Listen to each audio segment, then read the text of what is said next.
We're kicking things off with our international correspondent, Alex Newman. Hello, Alex. Hey, thank you so much for having me, Duke. Pleasure to be with you. Well, if you think radical sexuality is the only books in your public school you got to worry about, think again. We knew that politics and anti-religion and anti-Christianity were just right behind. Take a look at this video, Alex, and we'll have a conversation. We have a child who before kindergarten dances and plays and paints their face and invents stories and feels free in the world, and then they go to school and they get called terrible names.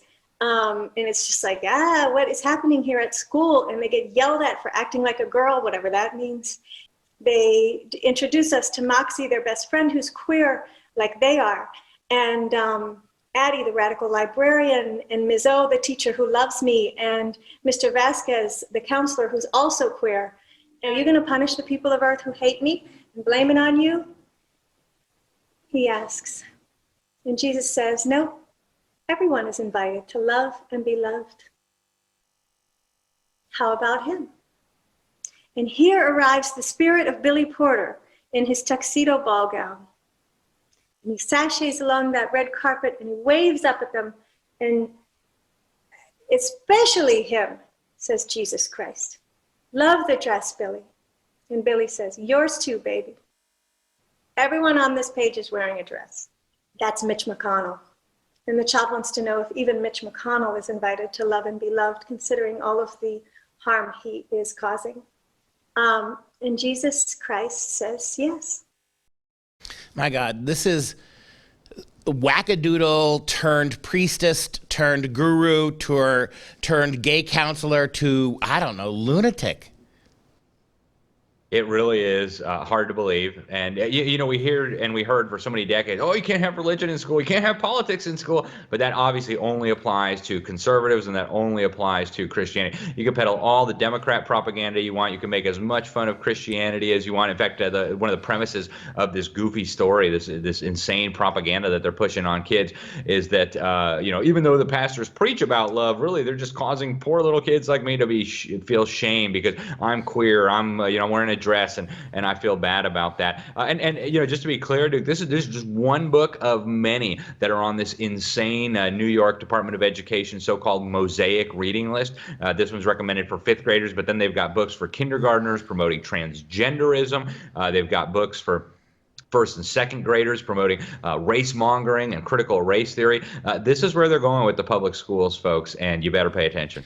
Tell me about this author. She's fairly prolific, but one of many of these kind of way out there authors that your kids are being exposed to. Yeah, Anastasia Higginbotham is a radical left-wing feminist.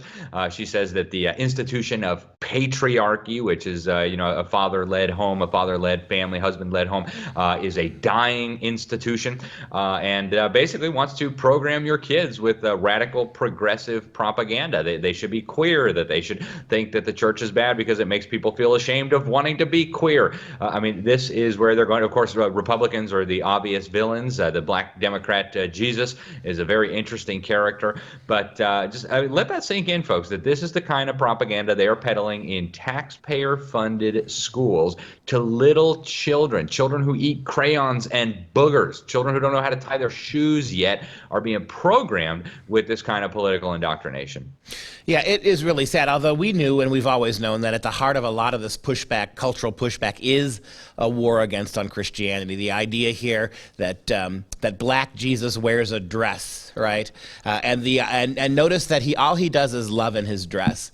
The idea that the world was made a certain way, or that men and women are part of God's creation, in particular named directly, none of that stuff. Just, you know, it's like the more outrageous your clothes, the more you're loved. And then I love how broad-minded she is. Yes, Mitch McConnell's destroying the world and destroying the lives of queer people, but black Democrat dress-wearing Jesus, he's still invited to love too, right? Like if Mitch was to have a Brokeback moment, suddenly he'd be apotheosized as a saint or something. It's very creepy.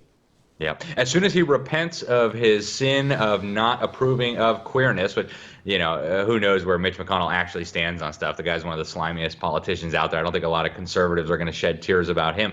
But as soon as he repents of his evil ways of not being totally supportive of the Democrat agenda, then he gets to be part of the dress-wearing Jesus Club, too. It's disgusting, Duke. It's indoctrination of children. It needs to stop. And they confronted the public school officials. They're not ashamed of this at all. In fact, they're quite proud of it. Only parents can stop this madness. The purpose of school is radical change. It is not anything else.